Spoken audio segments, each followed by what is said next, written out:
xasuustaa dagaalkii Xarin. Waxay ahayd macraka taariikhda muslimiinta gashay, qof walba oo naga mid ahna ay tahay inuu yaqaano. Dagaalkan wuxuu wadada u furay macrakatu Xittiin oo lagu furtay Qudus sanadii 187 miilaadiga. 1000 sano ka hor dagaaladii Saliibiyiinta ay kusoo qaadeen muslimiinta waxay ku qabsadeen Qudus iyo bilaadu Shaam badankeedii.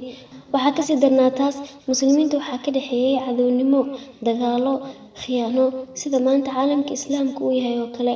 Mana jirin ruux ku fakaraya inuu Qudus ka soo furtay gacanta cadowga ilaa uu yimid Cimaadudiin Zinki oo ahaa xaakimkii Xalab.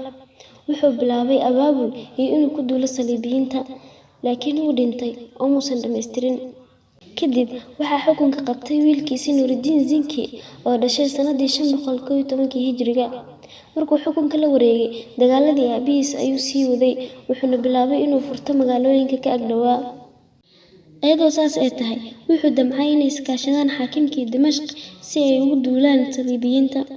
Laakiin xaakimkii Dimashq wuu khiyaanay oo wuxuu la macaamilooday Saliibiyiintii.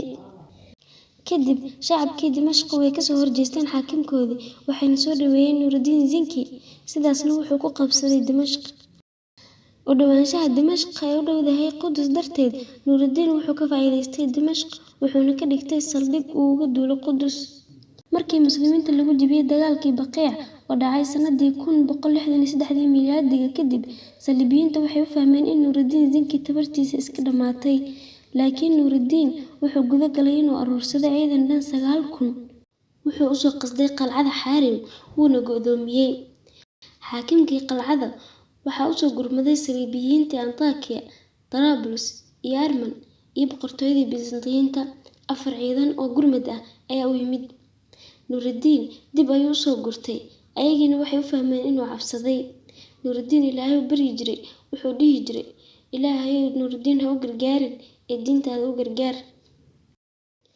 Markuu dagaalka bilowday, isla markiiba garabka midig ee ciidanka Nuuridiin dib ayay u gurteen.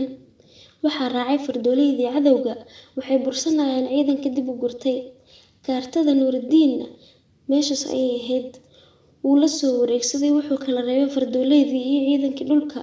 Fardooleydii markay meel dhex marayaan, waxay arkeen inay ka soo fogaadeen ciidanka dhulka oo dhabarka ka difaacayay. Sidaas ayaana lagu laayay fardooleydii. Waxaa soo haray kuwii kale, waxaa laga dhigay kuwo la dilay iyo kuwo la qafaashay.